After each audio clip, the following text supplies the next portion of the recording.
Welcome to Receiving Noor, weekly Quran reflections with Dr. Yamina.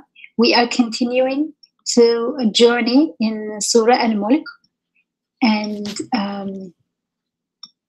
you're welcome to, as usual, you're welcome to join in. Please do join in with comments and questions either during or at the end of the session. And with that, I turn to Dr. Yamina. Jazakumullah khair, Sister Yamina. Thank you, Isra. أعوذ بالله السميع العليم من الشيطان الرجيم. بسم الله الرحمن الرحيم والصلاة والسلام على سيد المرسلين وعلى آله وصحبه أجمعين. السلام عليكم ورحمة الله تعالى وبركاته. اللهم اجعل في قلبي نورا وفي لساني نورا واجعل في سمعي نورا واجعل في بصري نورا واجعل من تحتي نورا واجعل من فوقي نورا وعن يميني نورا وعن يساري نورا واجعل أمامي نورا واجعل خلفي نورا واجعل في نفسي نورا واعظم لي نورا آمين والحمد لله رب العالمين. So far we went through the first 5 ayat and we saw how the first ayat were describing God by referring us to his creation as testifying to his sovereignty, that the mulk, sovereignty belonged to him alone, his all-encompassing power and might, and that everything was created with perfect order and harmony, and there was no flaw if we looked again and again, etc. And the next 6 ayat, from 6 to 11, talk about people who make the wrong choice and the consequences of that choice. And then in ayah 12, there is mention of those who make the right choice. And so clearly, as we mentioned in the very beginning, and we saw in the hadith as well, this surah focuses on warning, on indhar. And we talked about warning being a rahmah as well, because we need it. It is part of guidance. And so this warning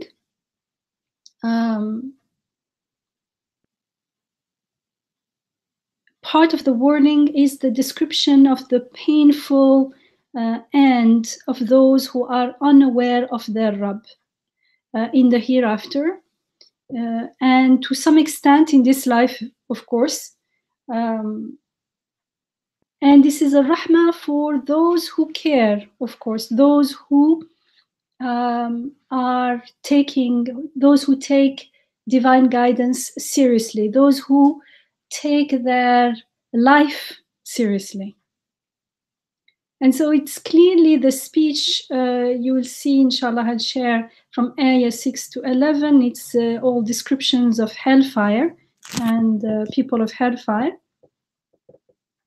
And usually we associate that with a lack of mercy, with something horrible. But actually, it is the speech of a compassionate Rabb who is warning us now in this life before it's too late.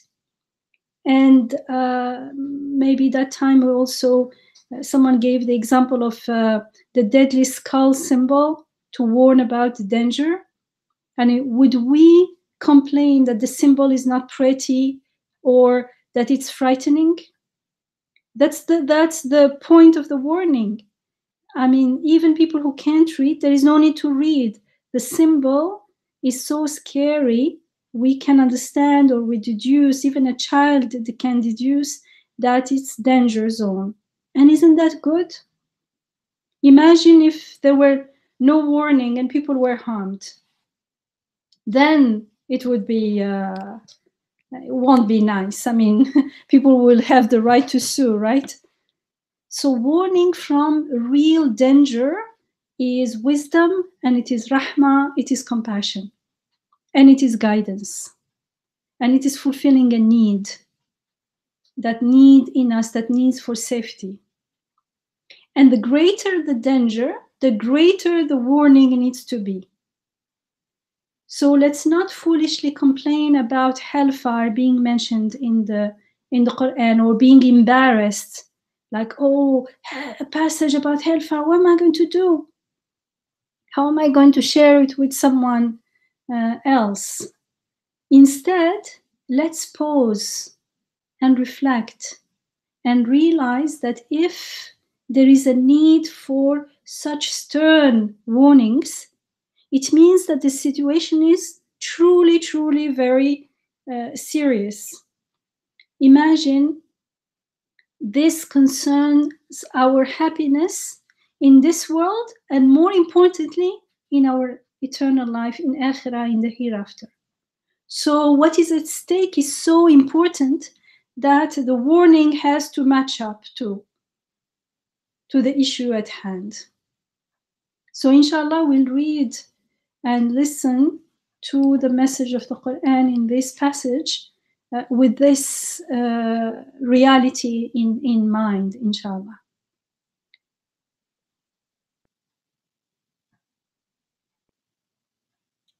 So just to remind ourselves where we're coming from, quickly, in Ayah 1, we were told, blessed is he whose hand rests all sovereignty, and he is all powerful over all things. He who has created death and life so that he may try you as to which of you is best in conduct, and he is the mighty, the all-forgiving. He who has created 7 heavens in full harmony with one another, you will not see any flaw in the creation of the merciful. Look again. Do you see any flaw? Then look again and yet again. Every time, your sight will turn back to you dazzled and humbled and truly defeated. And indeed, we have adorned the lowest heaven with lights and have made them rujum, we have made them throwings, at means of throwing at Satan's, and we prepared for them the punishment of the blazing fire. Now, newly, Ayah 6, we are told, and for those who defy their sustainer, we have prepared the punishment of hell. What an evil destination. So actually, it is a continuation. When it says, وَأَعْتَدْنَا لَهُمْ عَذَابَ السَّعِيرِ وَلِلَّذِينَ, it carries on. We have, in Ayah 5, we are told, we have prepared for them the punishment of the blazing fire, and for those who defy the sustainer, we have prepared the punishment of hell. وَلِلَّذِينَ كَفَرُوا بِرَبِّهِمْ عَذَابُ جَهَنَّمْ وَبِئْسَ الْمَصِيرُ. I'll carry on until 12 and then go back one by one. In Ayah 7, we're told, when they are thrown into it, meaning into hell, they will hear it drawing its breath as it boils up. إِذَا أُلْقُوا فِيهَا سَمِعُوا لَهَا شَهِيقًا وَهِيَ تَفُورُ. Almost bursting with rage. Whenever a group is flung into it or thrown into it, its keepers ask them, did no warner come to you? They will reply, indeed, a warner did come to us, but we denied him and said, God did not send down anything. You are greatly misguided. And they say, if only we had listened or used our reason, we would not be among those, we won't be among the inhabitants of the blazing fire. Thus, they will admit their sin, so away with the inhabitants of the blazing fire. And in Ayah 12, we are told, truly for those who fear their sustainer, their Rabb, although they cannot see him, there is forgiveness and a great reward. So the first ayat, as I mentioned, were about the signs, the ayat of divine power, divine might, and the reflections in the world, in the creation. And now we're told about those who neglect the apparent signs in the world, and instead they follow the path of shirk. They seem to not be deniers of God, because they say, when warners came to them, they say, God has not sent this. And we are told that path, the path of shirk, the path that they follow, ends up in the fire. in the hellfire. So again, let's remember that apart from God speaking to us in the Quran and guiding us to decipher the ayat, the signs and the messages in the world, He also has created us with the need for meaning, for lasting purpose.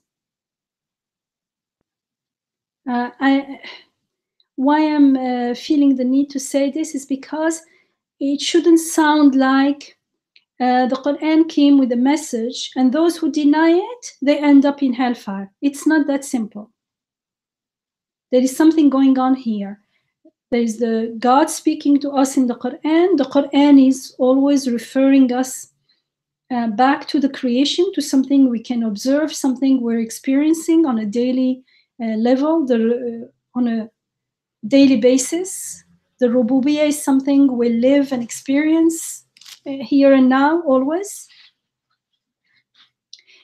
And at the same time, we are created with these needs for meaning, for lasting purpose. When we feel we don't have a purpose in life, we become desperate. We have no joy.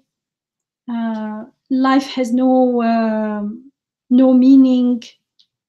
So we have this need, and so that's why most people strive to have a meaningful and fulfilling life.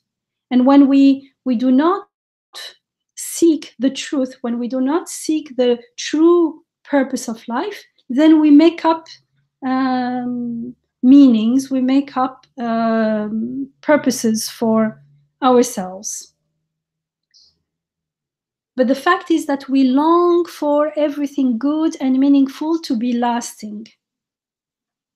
And if we make up meanings, those meanings, if they are not in how do you say the opposite of contradiction?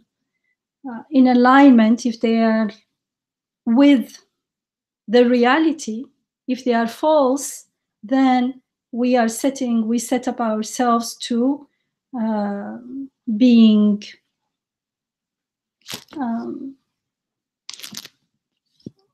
the opposite of fulfilled, unfulfilled, let's say. And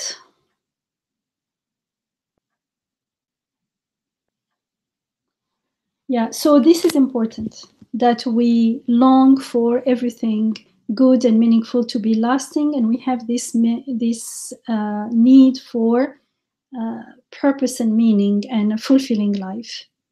So much that we actually avoid dwelling on how impermanent life is. Why people avoid impermanence, avoid the reality of death? Because it makes us very uncomfortable. It's something that either we need to solve, or we can't deal with it. We cannot accept it as the reality of life. And that's a sign that there is a reality beyond death, that death, remember the ayah says we created death and life.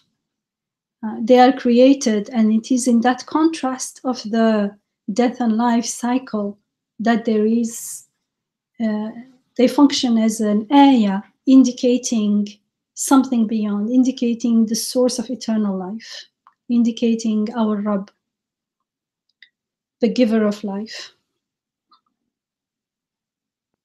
So to those who don't try to ignore these needs, the guidance of the Quran is truly precious, because it's fulfilling a need, and they truly appreciate it, because they feel that it's fulfilling a need, and they follow it, and it changes their life, it enlightens their life. So here we are told that these people, those who defy, deny, disbelieve in their Rabb, in their sustainer,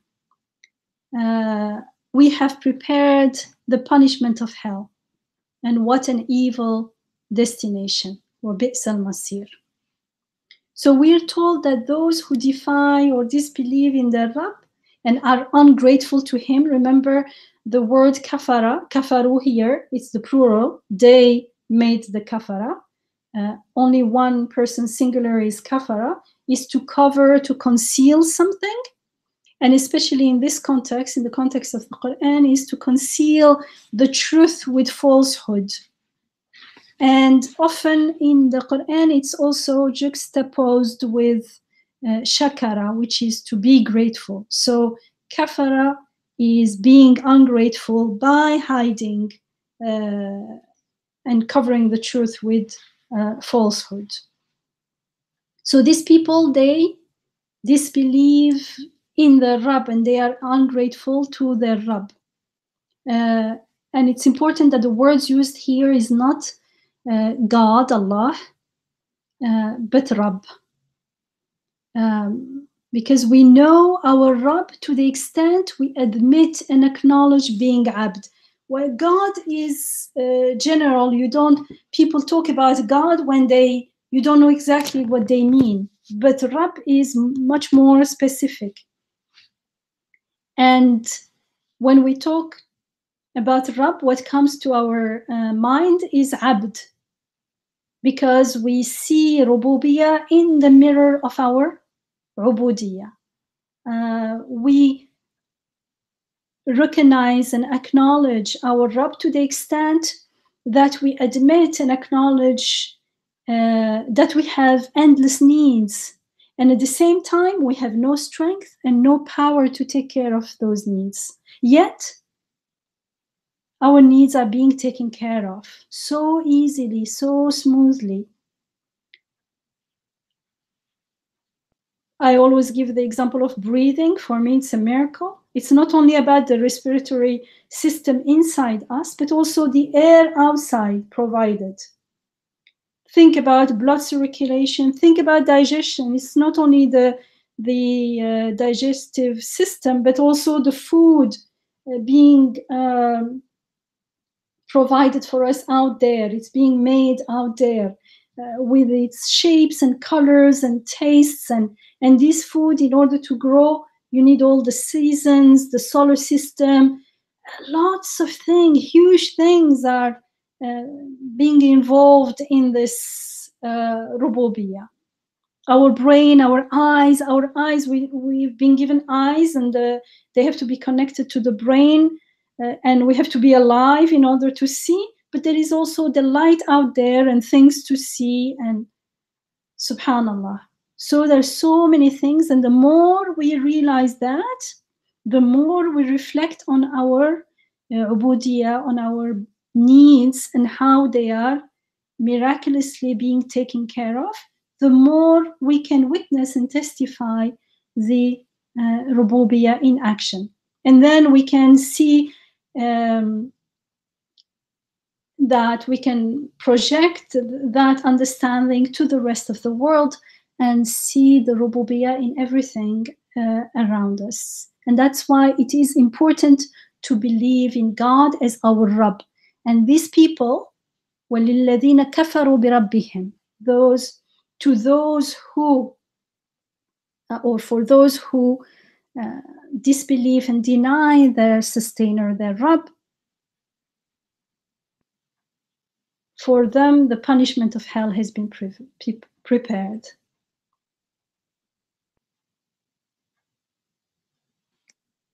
So these are people who persistently ignore, let's say, their reality and live as if they have no Rabb. What comes to my mind is, if you remember when we studied together Surah Yusuf, which is the 12th surah in the Quran, in ayah 106, we were told, وَمَا يُؤْمِنُ أَكْثَرُهُمْ بِاللَّهِ إِلَّا وَهُمْ مُشْرِكُونَ. This ayah stuck to me since then, and it always comes to my mind because it's really true. Most people do not deny the existence of God. Most people believe in God. However, we are told in this ayah, and most of them, meaning most people, do not believe in God without committing shirk, without associating others with God. It means they believe in God, yes, but always in a shirky way, always with associating other things with Him. We believe in God, but I am providing for myself. I am the one who have this good memory. I can see. It's my life. I do whatever I want with it, and therefore, the tree is growing without sunlight. There will be no life. Water is very important in itself. So let's be grateful to water, not for water, but almost as if. So there is, whether it's deliberate or not, for most people it's not intentional, but there is a lack of being aware of the rububiyyah. So there is no intentional, purposeful acknowledgement of our Rabb. These people. It's very easy to fall into that trap if we do not wake up from the darkness of ghafla, of mindlessness. So as far as we're concerned, we need to keep in mind that knowing about God, hearing about God is only the first step. It is necessary, yes, but it is not sufficient. It's not the end of the journey, it's the beginning. We need to, after that, once we acquire the information, actually that information in the beginning is not even knowing, it's not even knowledge, because for it to become knowledge, we have to internalize it. And so we need to decide, to make the decision, to intend to live with this knowledge. It takes that gap, that step of intention, intentional choice, intentional decision. And so we intend to choose to take that information seriously and follow it and check it. Let's see if it is truly the truth. And if we end up forgetting our life purpose most of the time, if it's from time to time, okay, we're human beings, we make mistakes. But if most of the time we live in mindlessness of our true life purpose, if we forget about it, we heard it, but we do not apply it, then there is a serious issue there. We need to find ways to live as abd, aware, meaning being aware of rububiyyah, being grateful to our Rabb. And we need to actually keep reminding ourselves, and if we make the intention, we'll find plenty of things to be grateful constantly, alhamdulillah. And so we start living with the consciousness that all things, all events, all beings are ayat. They are signs.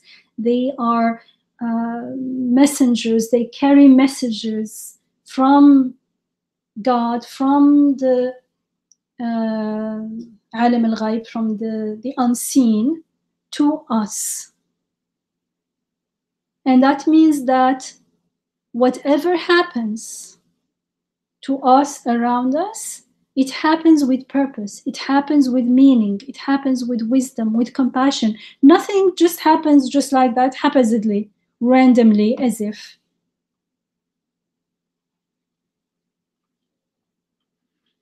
So we need to sustain this awareness. Otherwise, we'll find ourselves forgetting and falling in ghafla again and again very easily. And why do people keep forgetting and fall into ghafla? Because although the soul, our human soul, longs for eternal happiness, that's how we've been created, we are often content with this impermanent and passing worldly life. And why? Because we focus on it and invest all our efforts into it as though it were everlasting. We don't want to face the reality that life is passing and it is impermanent. That's the only way actually we can live in ghafla and focus on the worldly life and invest all our efforts into this life of this world. And we forget often that we can die anytime. Yes, no one denies that they're going to die one day, but we forget that the fact that we are mortal means we can die anytime. There is no guarantee that one day in the very far future I will die. That's just an illusion, a deception. We deceive ourselves in that mindlessness. It's like a bubble of deception, of delusion. We're told in the Quran, truly, those who do not hope to meet us, to meet God is speaking, and content themselves with the life of this world and do not look beyond it, they are the heedless. They are heedless of our ayat.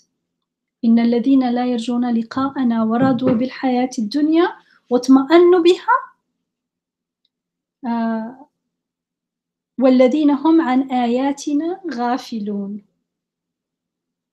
So who are these people who content themselves with the life of this world and وَاطْمَأَنُّوا بِهَا, they are satisfied with it? They are the heedless. They are heedless of what? Of God's ayat. The ayat in the creation are all talking about God, about their maker, their creator, our Rabb. In other words, when we are in ghafla, we live in the delusion that the world is permanent, and as if we're here to stay for a long time, whatever that means. And when people live in this way, it is a choice. We think we're not making a choice, it is a choice. Why? Because we can change it anytime if we don't like it. And we need to wake up from that slumber of ghafla and make the decision to start working on staying awake as long as possible. There are so many ways, and part of it is like the 5 daily prayers is part of it. It's a means of reminding us again and again of the reality of life and our purpose here. So those who truly believe in the Rabb and are grateful to him, the opposite of what we are told in Ayah 6, they worship him alone. They ask for help from him alone. They don't think that help is coming from other things. And so they are not deluded and they do not deceive themselves. They are aware that everything is passing. So things that are passing, that can't sustain themselves, how can they help me? How can I imagine that they are benefiting me when they cannot benefit themselves? And so the true believers, the muhsins, they don't disregard or ignore this important reality, the reality of death, the reality that the world is transient, that life in this world is flowing. It's all constantly flowing. There is this flow of existence from ghaib, from the unseen into this world, and leaving. Everything is leaving all the time. It's changing. And so the believers are therefore certain of the world of the unseen. They have yaqeen in akhirah, here and now, because after we die, it's too late.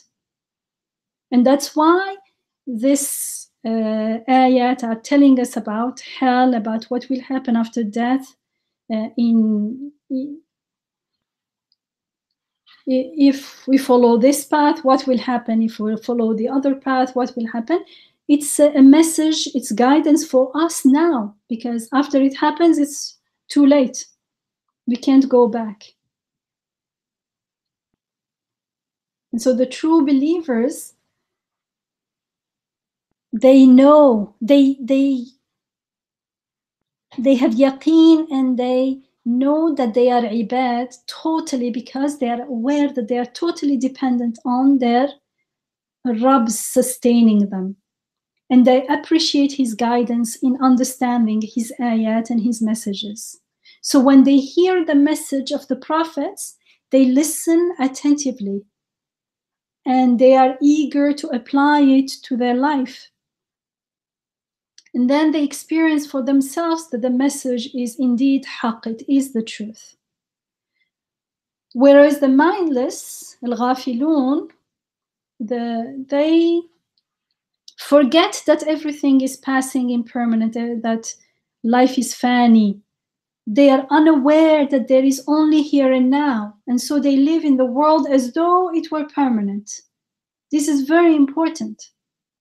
So they become so attached to things around them, to things in this world, as though they were going to live in this world forever, even though things themselves are constantly changing and the people themselves are constantly growing older. It's not like there is no, how do you say, warning. The warnings are not only in the Quran, the warnings are in our life too. That's why we know that the message of the Quran is true, because there is a corroboration between the two messages. So we can understand that the state of ghafla is a state of self-delusion. It's a state of self-deception in which the world and all being seem or are perceived to be permanent and lasting, when in fact they are not. And since the ghafil, the mindless, perceive things as though they were permanent, they can't possibly see them as ayat, as what they are truly are, ayat of their Rabb. That's why if we live in the world as though there is no death, as though there is no, it's not transient, there is no way we can know God as our Rabb. There is no way I can understand, I can focus on my ubudiyah, on my needs being taken care of right here and now, on me being sustained right here and now. Because when I focus on my needs being sustained here and now, I am in the now, and I will be totally aware that things, that there is activity, there is change. Constantly new things are being brought into existence. Things are leaving and new things are coming as well. So there is no way we can witness the ayat of rububiyyah if we remain in the ghafla, in the false perception that everything, perceiving things as though they were permanent. Because imagine if things were permanent, then they would themselves be the reality. That's it. They would not indicate a permanent source beyond themselves. They are themselves permanent. They wouldn't need anything to sustain them. There would be no need for a source of sustaining them, for alam al-ghaib. But we know that this is not true. And since this is not true, since everything is impermanent, and since these impermanent, transient beings keep being replaced, then this constant flow of creativity indicates a realm beyond this world, a realm that is permanent, a realm that is enduring, baqi, a realm that is the source of all this creativity, a realm of rububiyyah. And that's why we're reminded again and again in the Quran about the world being passing and temporary and impermanent. In Surah Al-Hadid, which is Surah 57, Ayah 20, we're told, know that the life of this world is but a play and a passing delight and a beautiful show, and the cause of your boastful vying with one another, and of your greed for more and more riches and children. It is like rain, So the life of this world is like rain.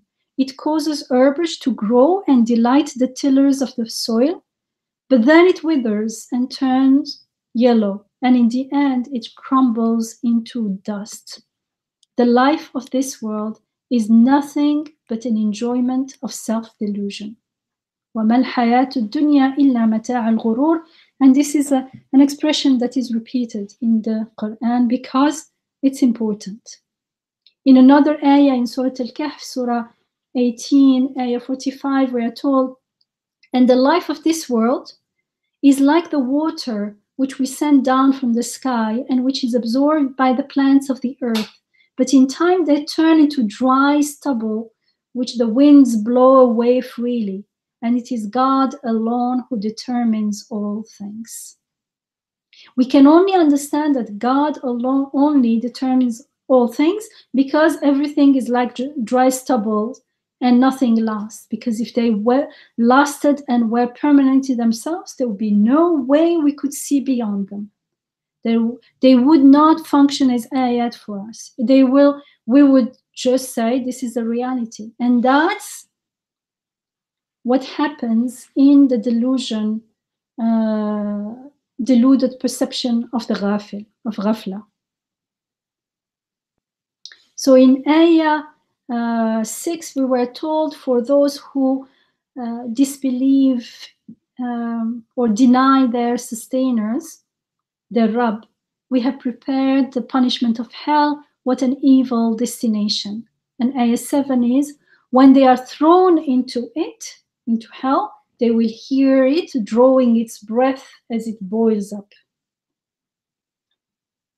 So in ayah 7, we're told how horrible it is to be thrown into hell. If we were only told they'll be thrown into hellfire, maybe we won't really be moved. It's like we hear the message, we would probably hear the message at the level of the mind. We think we understood, but our heart, our emotions won't be involved. And so the warning won't fulfill the message of warning. It won't really move us. It won't have an effect on us. It wouldn't fulfill its aim, so which is to alert us, to warn us of a potentially imminent danger. And so we're told that they hear, the people of hell, they hear a dreadful sound while hell is perpetually boiling. So there are visuals, there are sounds, things that we can, if we stop and pause, because hell is something that disturbs us. It's not something, there are two ways here, two responses. We can either run away from it and say, okay, it's hell, it's about those people, the disbelievers out there, it's not about me. And I don't try to get the guidance from this passage. It's God speaking to us, speaking to the people who follow the guidance of the Quran. So it's not telling us stories about what the other people are doing. Yes, this is what will happen to them, but I don't want to be there. So I want to learn something from this. And so the second response is to listen. And when we listen, you can hear, you can see this, hear the sound, the boiling, the people being thrown in, and it's ulqiya, they are thrown in, which the word itself used is a sign, an indication that signifies the weakness of the disbeliever who are picked and thrown into hellfire. And it indicates their disgrace, their utmost disgrace, how they are humiliated. And in there, they hear this horrible and long, loud wailing from hell. And it's horrible. It gives like it's a scene from a horror movie. The shahiq here is to to make a loud sound while inhaling, like a beast inhaling when it's growling. And so shahiq, in any ways, it denotes an unpleasant sound, something frightening, something upsetting.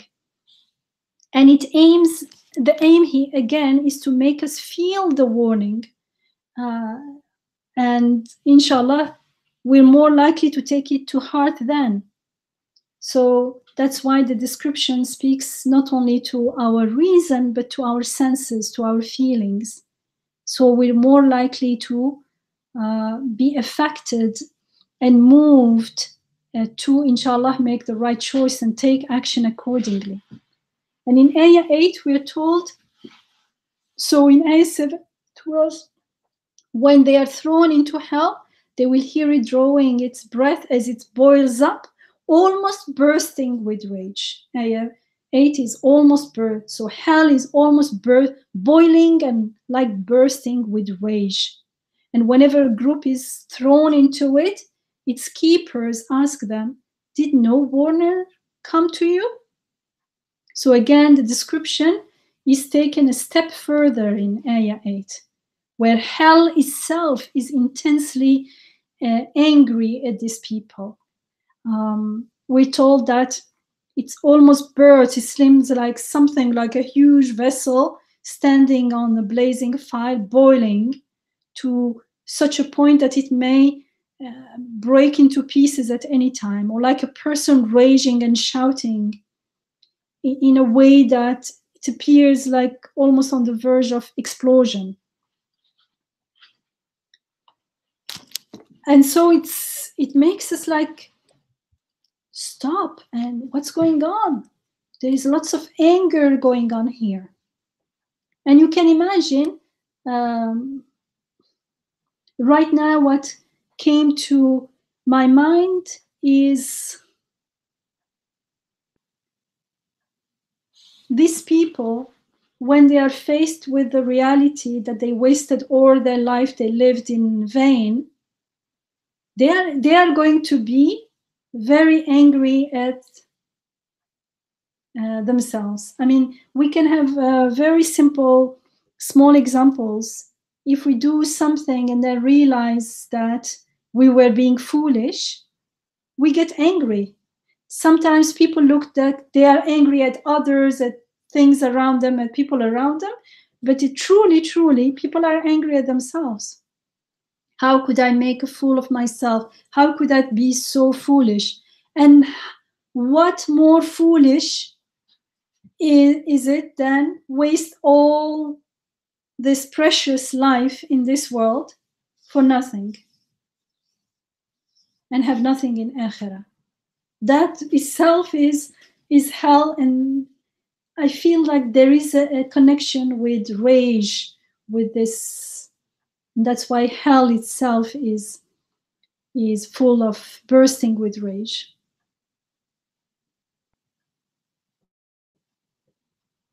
And we are also told that when a group of disbelievers are thrown into it, the keepers of hell ask them, did you not have a warner? Didn't a warner come to you? Like, how come you've ended up in this miserable state? And what they answer in Ayah 9, they will reply, the people of hell will reply, indeed, a warner did come unto us, but we denied him and said, God did not send down anything. You are only in great error. قالوا بلى قد جاءنا نذير فكذبنا وقلنا ما نزل الله من شيء إن أنتم إلا في ضلال كبير. So this is what they said. And in the next ayah, in ayah 10, we're informed that the disbeliever regret their foolish denial of the reality of life and their disparaging the warning that they had received through the warners, through the messengers of God. So imagine again how awful it must be to wake up to their horrible reality that they lived their life in vain. And they end up in this horrible place with people like them. No one can comfort the other, especially that these people are typically going to be self-centered and tend to be ungrateful, because if they were grateful people, they would try to find out the source of the blessing and be grateful to the true provider, to their true Rabb. And what is important to realize here is that we do not need to wait to die to experience all this. We can imagine our last moments before death and evaluate our life right now. If we stop and just imagine, and we will know. No one needs to tell us. If we are true to ourselves, if we are genuine, we can evaluate our life and we will feel it in our heart. Are we at peace, or do we feel like, oh, I didn't do the best I could? I mean, this is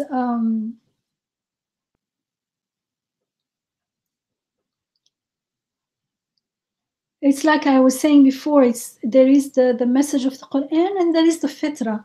We all know, if we stop and reflect, we can realize how precious life is. It is a very precious gift. And not only life, but everything that's been given to us. Our eyes are a precious gift. Our anything, even like the fact that something is, if something is not working properly in our body, in our physical body even, we panic and we're willing to do all kinds of things if we can to get it back as it were. So our well-being is, we know that it's very precious. Yet, because we take it for granted, because we are not grateful, when we are grateful, we again and again emphasize, we become more and more aware of the value of all the gifts, the blessing that we've been blessed with.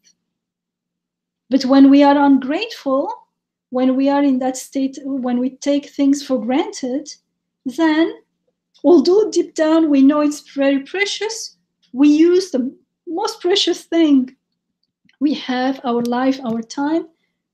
We waste our life most of the time. There are two ways of wasting. We can waste in doing things that are totally nonsense, or in things that we think are meaningful, but they have no connection to our Rabb, therefore no connection to Akhirah. So even if people applaud us and we get recognition and appreciation from others, if it is not connected to Rububiyah, if we think it's from us, if we think it's from things around us, then those blessings will be abtar. They will have no, they will bear no fruits in Akhirah.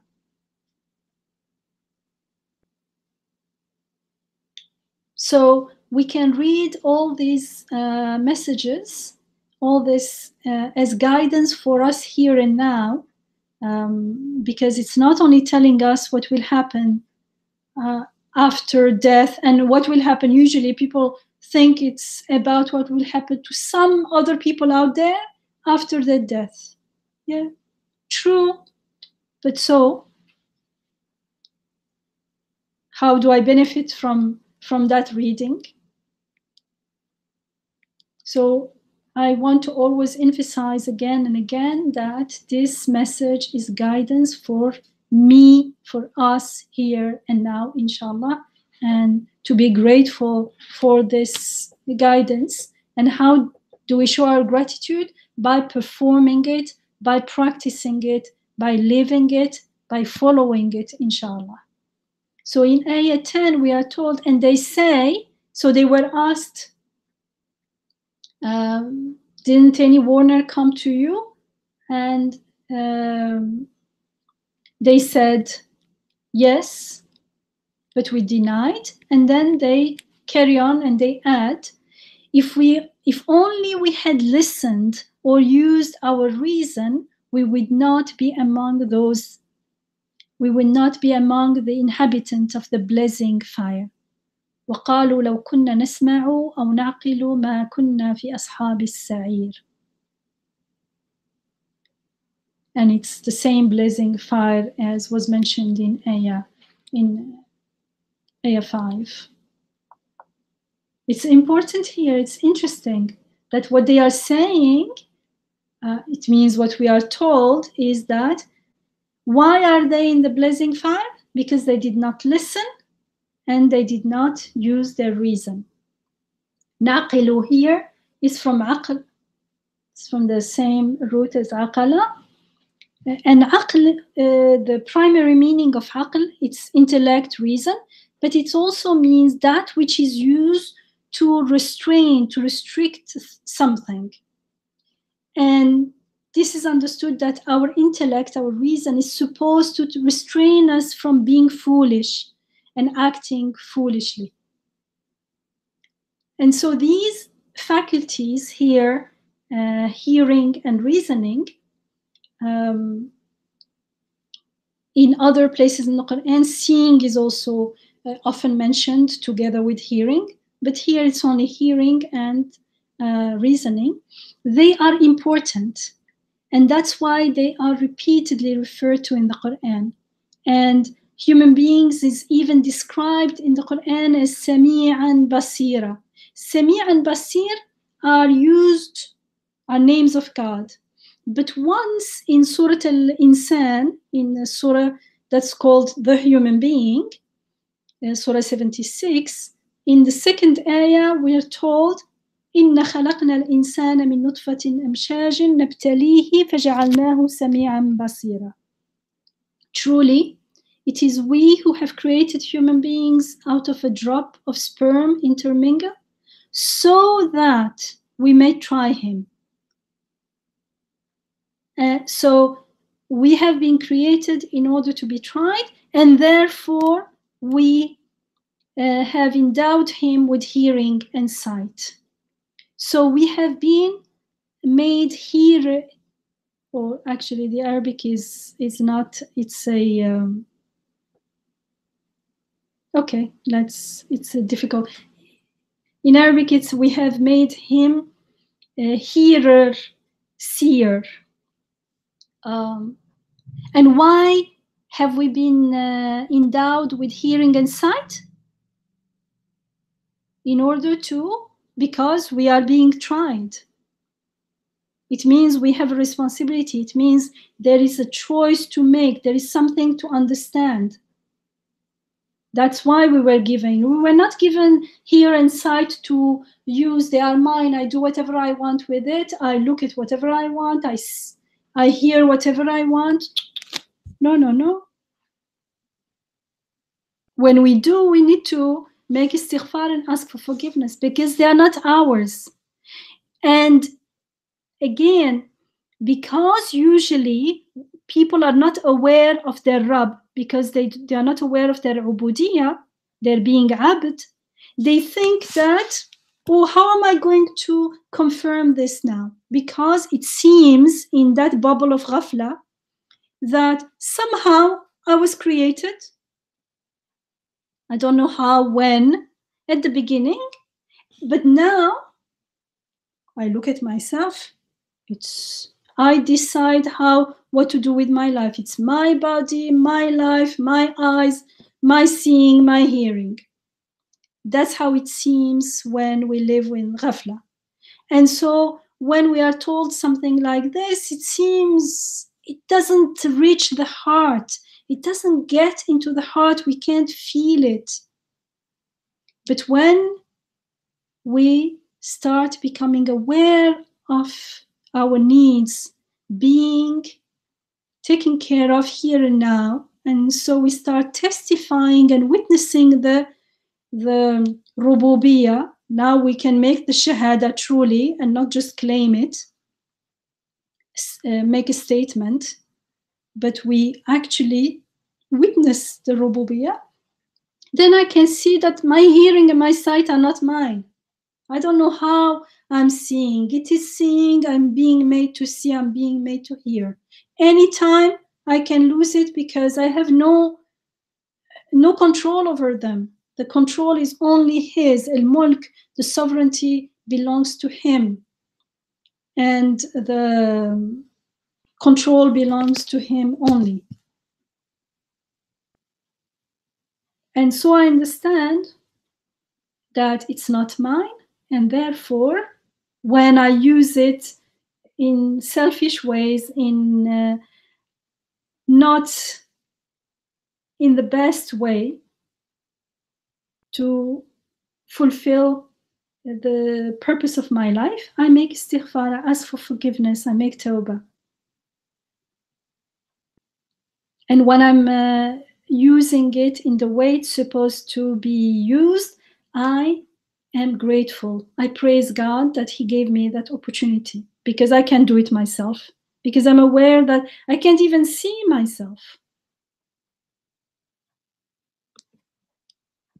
So this hearing and seeing, actually, in Arabic, animals also have eyes and ears, but in Arabic, we can't describe an animal as Sami' or as Basir. He's not Sami'. Although he does hear, he does see, it does, or hear and see. Because the words used, this hearing and sight, this Sami' and Basir, they do not apply hearing and seeing as the ones given to the animals, but hearing and seeing with insight, with intelligence, with the ability to acquire knowledge and interpret it and draw conclusions from it. This is what is understood from Sami' and Basir. It's not only the act of seeing and hearing like an animal does. Even an animal has a little bit of, it doesn't just see, it has its own limited way of intuition and things. So there are other things that are all interconnected with these faculties. And since hearing is among one of the most important means to knowledge, it has been mentioned together with reasoning as an indication to the senses that are, all the senses that are given to us. And they say, if only we had listened or used our reason, we wouldn't be among the inhabitants of the blazing fire. And these senses are given to human beings. We are told, so we might try human being, and therefore we endowed him with hearing and sight. So these precious gifts that we often take for granted and waste, they come with the responsibility which is given, which is to make the right choice. They are given to us as tools to assist us in making the right choice. In Surah Al-Furqan, which is Surah 25, we can see the connection between hearing and reasoning, and we are told there, have you seen the one who makes his own desires his deity? Could you then be held responsible for him? Or do you think that most of them hear and use their reason? The same words I use. أم تحسب أن أكثرهم يسمعون أو يعقلون? Nay, they are but like cattle. No, they are even less conscious of the right way. because cattle lives as a cattle. But when you are a human being and want to live as cattle, then you are worse. But this hearing and intellecting, using your reason, it's a verb in Arabic. The word reason is not used at all. Aql is not used as a noun at all in the Quran. It's always the verb. They are important functions. Those who do not hear as human beings, meaning they don't hear consciously, mindfully, and therefore they do not, and therefore, because we need to hear the truth in order to reason accordingly and learn to reason properly. And when we don't do that, in the ayah, those who do not do that, they are compared to animals. Therefore, it's clear that it is extremely important to learn to hear the reality, the truth as it is, and not through our false perceptions about what is. And unless we clear our unquestioned beliefs, false beliefs, let's say, and let go of all that falsehood, unless we purify our perception of falsehood, we cannot make the correct choice. Or let's say we will make the correct choice to the extent we make that purification, that tazkiyah from falsehood. So it is a prerequisite for being open to receive the guidance. And then, bi'idhnillah, inshallah, choose to act on that guidance. Otherwise, our perception of reality will remain if we never take that mindful decision to question what we are hearing, or if we don't want to hear the truth because we want to hold on our false beliefs and perceptions, then our perception of reality will remain polluted or contaminated with falsehood and assumptions about what is. And if we don't question them, then we cannot truly receive divine guidance, and we cannot benefit from it. We cannot, therefore, how do we know? Because we cannot truly appreciate what is created, and therefore we cannot truly be grateful to our Rabb alone. When things are well as we like them, we are grateful to everything. We say Alhamdulillah, but actually we are attached emotionally. Our heart is grateful to things themselves. And when things don't go our way, then we are ungrateful, unsatisfied. So in order to make peace with reality, we need to hear the truth. And accordingly, we're not taking it blindly. We hear, and then we use our reason. Is it true? And then compare it with what I thought was the truth before, and go and compare it with the reality out there. And the more I do this, this is the process of purification, of tazkiyah, then inshallah there will be less and less falsehood, and more light, and more truth, and more likely to be grateful if that is my decision, if we make that step to decide to live in gratitude to our Rabb, inshallah. So in ayah 10, again, we are told, and they say, if only we had listened or used our reason, we wouldn't be among the inhabitants of the blazing fire. So it's also important that we use our reason properly. We hear and reason accordingly. We hear the truth and we don't just accept it blindly, then it's not the truth. Then I cannot internalize it. I cannot confirm that it's the truth. I have to start using my reason. I'm told this. Either immediately my heart is satisfied, or sometimes we have difficulty in accepting the truth as it is because we have a pre-understanding, prejudices, prejudgments about, or assumptions about what things mean, and so it is time to question their truth. So it's important that we use our reason properly without prejudices, and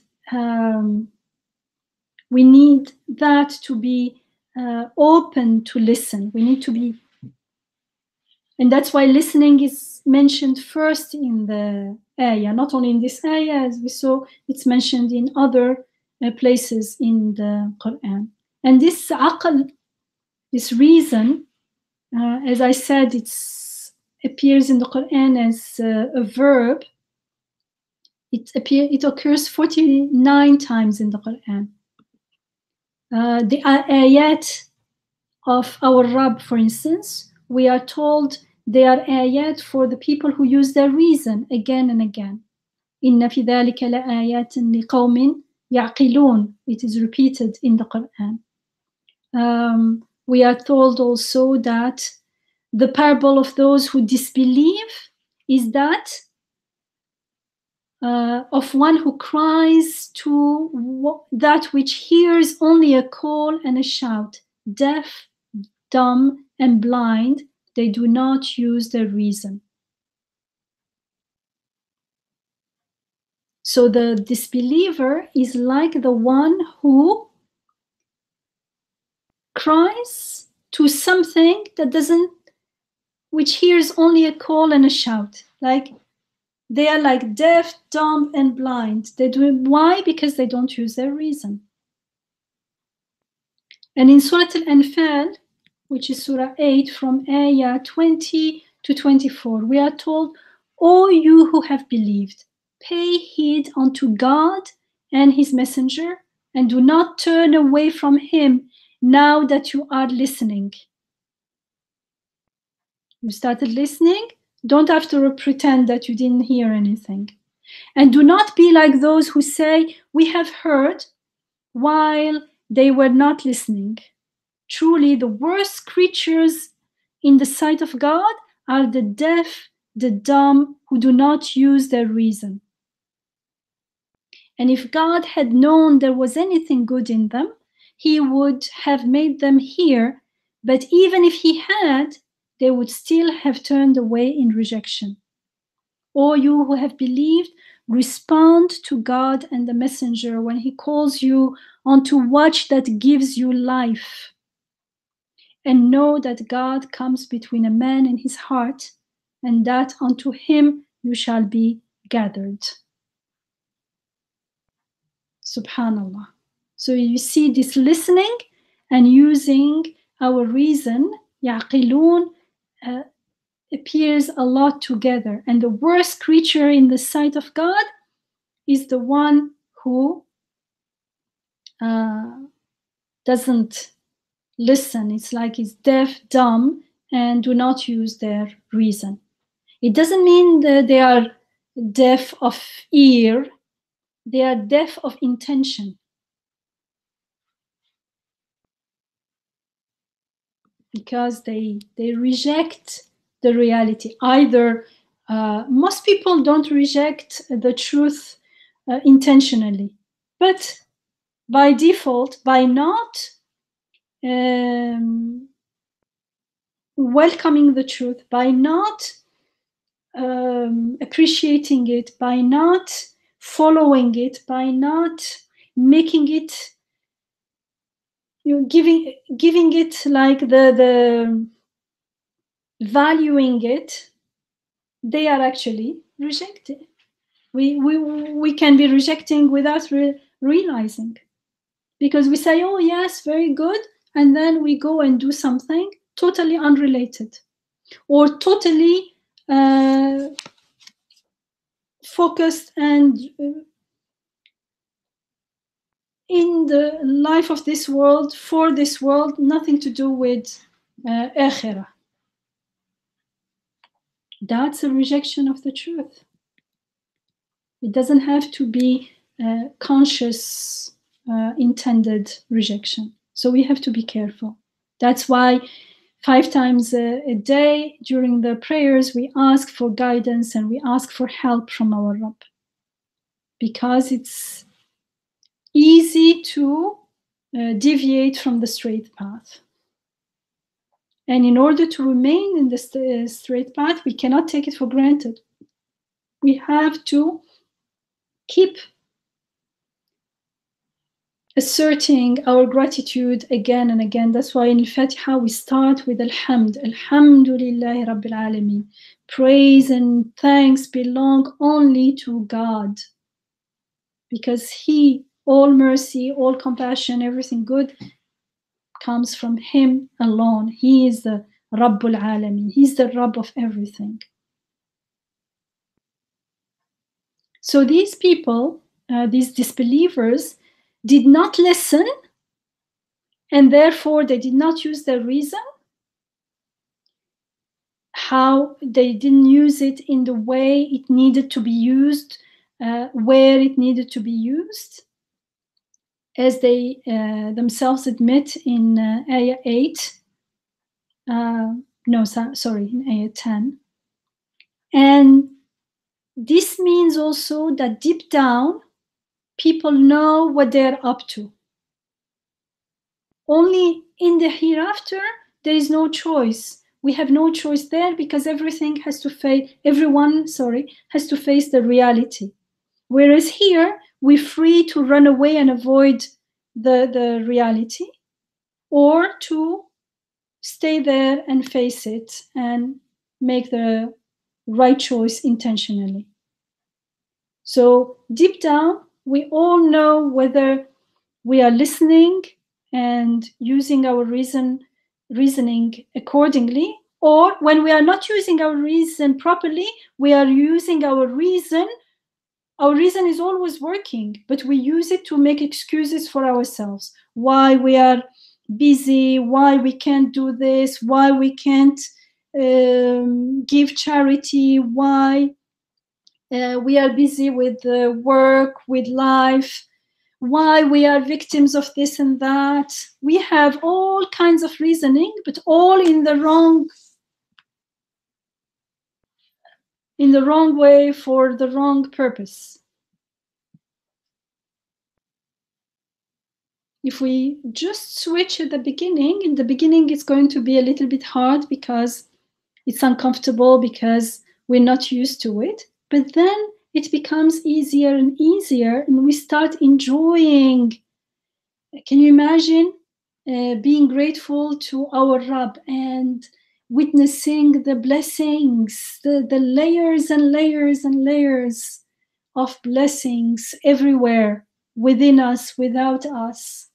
It's a very joyous, very fulfilling life. And then there is no resentment and frustration and jealousy. All the healing starts happening inside. And then it starts, it changes how we perceive ourselves, how we perceive other things and other people, and our relationship with ourselves and with the world, with people is going to also change. It's going to be more mindful, more seeing them for what they are, empathizing with them as ibadullah, not as rivals or competitors, or we are not here to compete with each other in this world. Everyone has enough on his plate, doesn't need others to compete. We can only pray for each other. We start praying more for each other.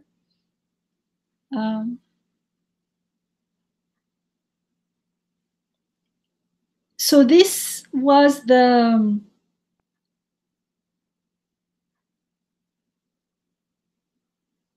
what we were told in Surah Al-Anfal was about the believers. The believers are called to respond to God and the messengers, and they are warned that the worst creatures in the sight of God are the deaf, dumb, who do not use their reason. In Surah Al-Zumar, which is Surah 39 in Ayah 18, we are told that the believers are those who listen attentively to what is said and follow what is best. It is they whom God has guided, and it is they who are endowed with insight. الذين يستمعون القول فيتبعون أحسنه أولئك الذين هداهم الله وأولئك هم أولو الألباب. So it's the opposite of the disbeliever. The disbelievers, why they tell us why they are in hellfire, because they did not listen, they did not use their reason. And the believers, we are told, are those who listen attentively to what is said and they follow what is best. So that's guidance. They are guided. It means they don't just listen. They listen carefully and they act accordingly. They are ulul albab. They are endowed with insights.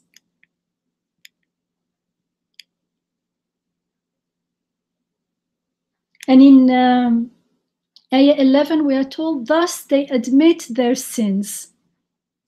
Their sin, sorry, it's a singular. Thus they will admit their sin, so away with the inhabitants of the blazing fire.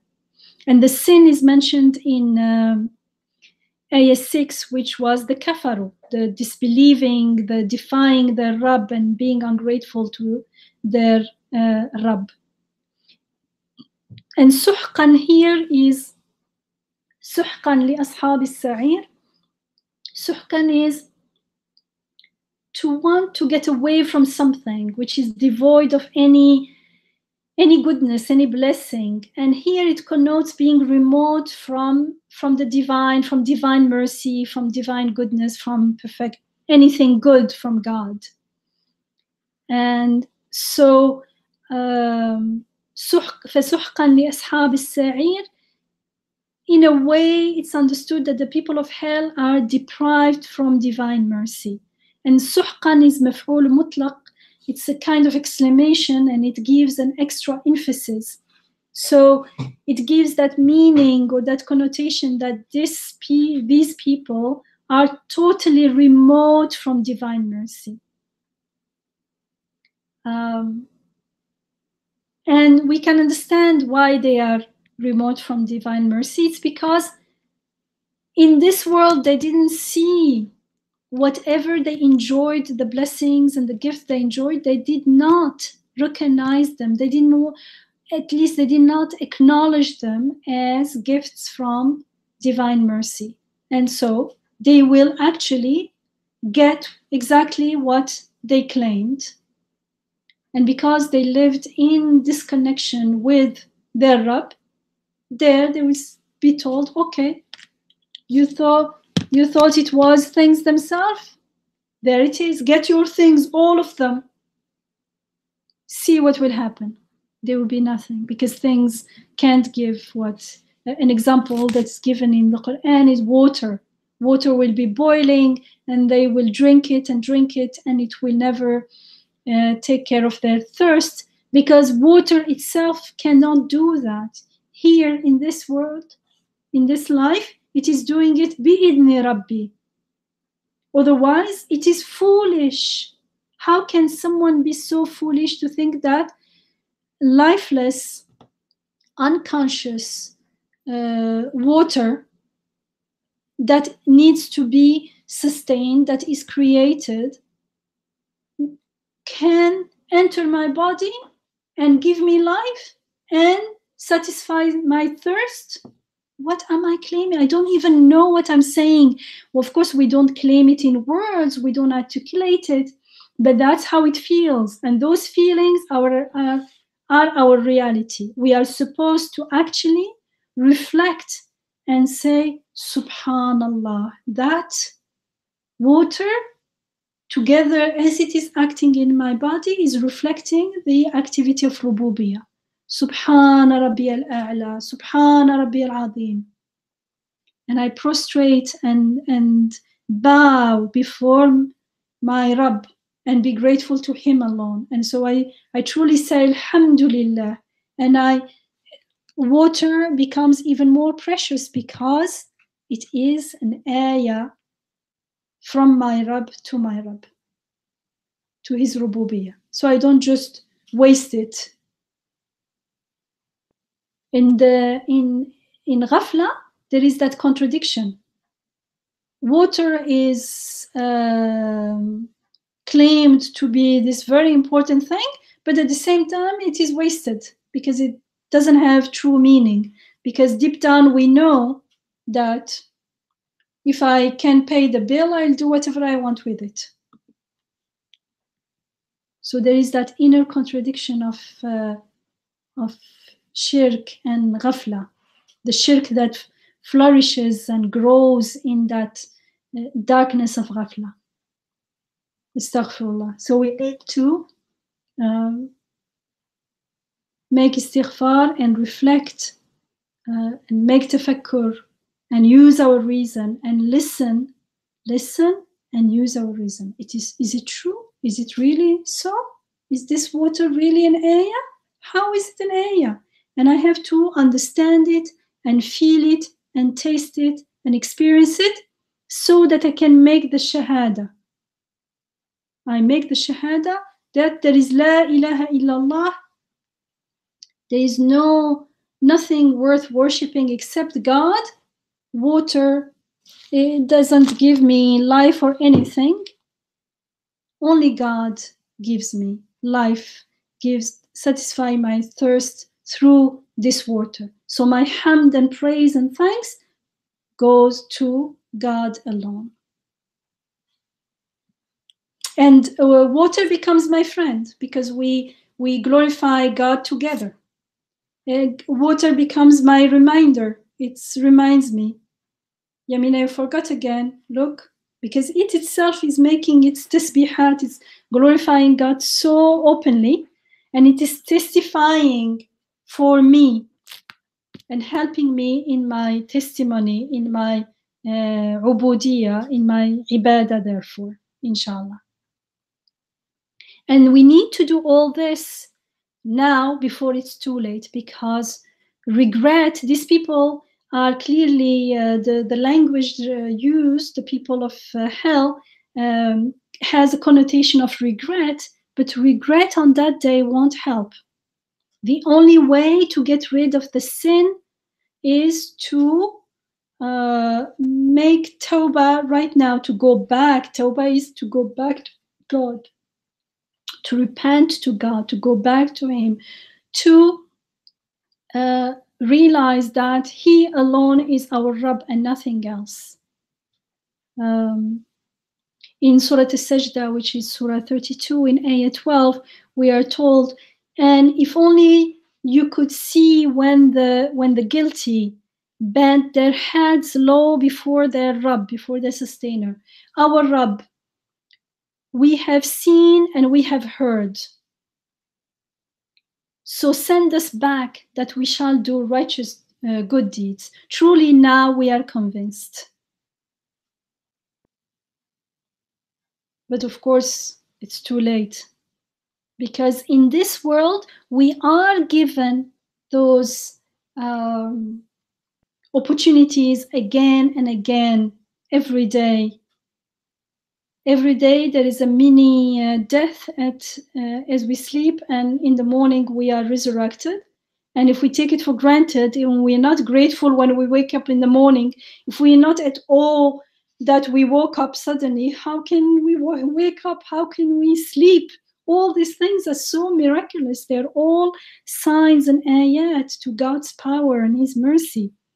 And the more we reflect on them, the more we will understand that someone who claims this, as we are told in other passages in the Quran, if we send you back to the world, you will do the same thing again, they are told. Interestingly, in Surah Al-Sajdah, Surah 32, if we start before, starting from Ayah 9, we're told, and then he, meaning God, forms him, meaning forms human being, in accordance with what he is meant to be, and breathes into him of his spirit. And thus, O people, he endows you with hearing and sight and feelings as well as minds. Yet how seldom you are grateful. For many are they who say, what, after we have been dead and lost in the earth, shall we indeed be restored to life in a new act of creation? Nay, but by saying this, they deny the truth that they are destined to meet their sustainer, their Rabb. Say, one day the angel of death who has been given charge of you will gather you, and then unto your Rabb, unto your sustainer, you will be brought back. And if only you could see when the guilty bend their heads low before their sustainer, our sustainer we have seen and we have heard. So send us back that we shall do righteous good deeds. Truly now we are convinced. We need to do the seeing and the hearing right now. And there is plenty to see and plenty to hear, inshallah. And then we will be convinced, inshallah. And as far as the living accordingly and doing righteous deed, that's a choice. That's where we need to make a decision. Each time we will make a decision until it becomes easier and easier to act in a particular way, inshallah. So in ayah 9 and 10 of Surah Al-Mulk, the disbelievers admit their sins on the day of resurrection. They admit that warners, meaning the prophets, came to them, but they denied them and accused them actually. And they admit that they failed to listen to the truth and failed to use their reason. And so and then we are told that the source of the disbelievers, in ayah 10, we are told that the source of the disbelievers' misfortune and their error, their big mistake, is that they had not listened to the warners, to the messengers of God, and they did not use their reason accordingly. And had they listened and used their reason, they would not have ended in the blazing fire. So what can we deduce from this? That listening to the truth attentively and true reasoning, true intellection, which only occurs when we listen to the truth, by the way, and acknowledge it and follow it, is very important. That is what is going to save us from hellfire. So it's very, very important, something key. And if we don't do this, we would be just fooling ourselves. Like, for instance, if we set our life goals without taking into consideration the most important fact that Al-Mawtu haqqun, that death is the reality, is our reality, then we are setting ourselves up for failure.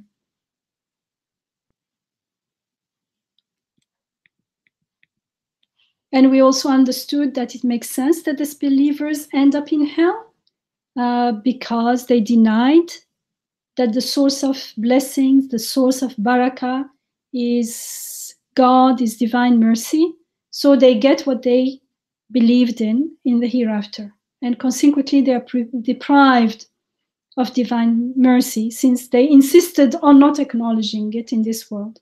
And they were ungrateful to their Rabb, and they denied their Rabb or did not acknowledge their Rabb. And it's also worthy to note again, I feel like it's such, the more I read it, the more it's so amazing, the value of listening and reasoning and reflecting, which means reflecting, understanding, and how the main cause of the misfortune of the people of hell is their neglect of these gifts. And this is particularly significant against the false claims that religion is about blind faith. I mean, that may be the case of some religions, but certainly not the case of the Quran. We cannot, if we think we can make the Shahada, repeat the words, and we are a Muslim, we're deluding ourselves. سبحانك لا علم لنا إلا ما علمتنا إنك أنت العليم الحكيم وآخر دعواهم أن الحمد لله رب العالمين اللهم أرنا الحق حقا وارزقنا اتباعه وارنا الباطل باطلا وارزقنا اجتنابه اللهم أنت ربي لا إله إلا أنت خلقتني وأنا عبدك وأنا على عهدك ووعدك ما استطعت أعوذ بك من شر ما صنعت أبوء لك بنعمتك علي وأبوء بذنبي فاغفر لي فإنه لا يغفر الذنوب إلا أنت آمين والحمد لله رب العالمين والصلاة والسلام على سيد المرسلين وعلى آله وصحبه أجمعين. Ameen. Jazakumullah khair. Is there anyone who would like to offer a comment or ask a question at this time?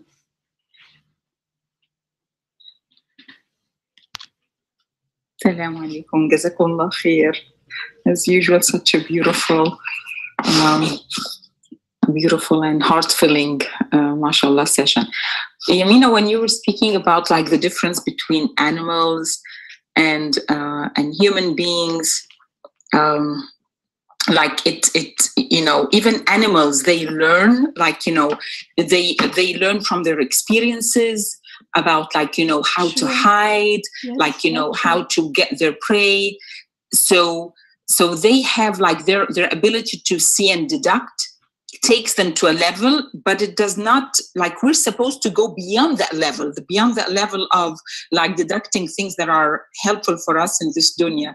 So it's interesting because like animals are very smart, but we are supposed to go beyond that smartness into akhirah. Yeah. They are actually smarter in many ways as far as and otherwise they are smarter than us. Like otherwise they are smarter than us, because they themselves, they go in the morning, the birds go in the morning, they get their food, they come back, they themselves are making tasbih all the time. So they are there to show us like the signs of God. So that's why like we become dumber than animals, like if we don't deduct that there is a Lord. Like the animals themselves realize that they are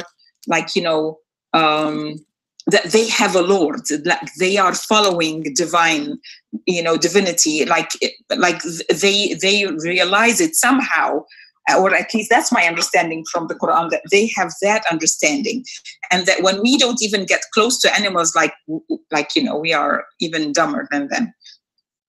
That was my first comment. And my second one was about, I love the permanency, and it took me right away to Sayyidina Ibrahim, like the way he figured out that there must be a Lord, that the more he looked into the impermanent, things like whether it's the sun, the moon, then he realized, no, none of these could be a God. A God has to be permanent, like that realization of permanency. And then the only thing that could be permanent must be the creator of these impermanent things. Mm-hmm.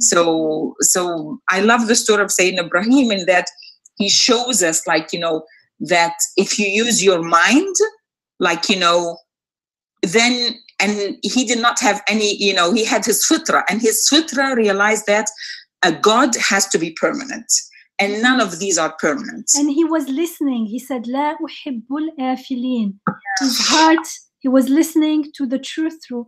His heart says, I don't love whatever says. Yeah, subhanallah. Jazakallah kull khair. May Allah give you barakah. Thank you for sharing.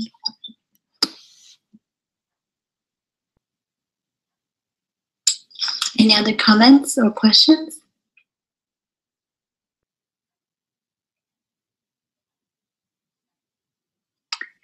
Okay, if not, then we will stop here for today. And thank you, Ali, and everybody else for joining us.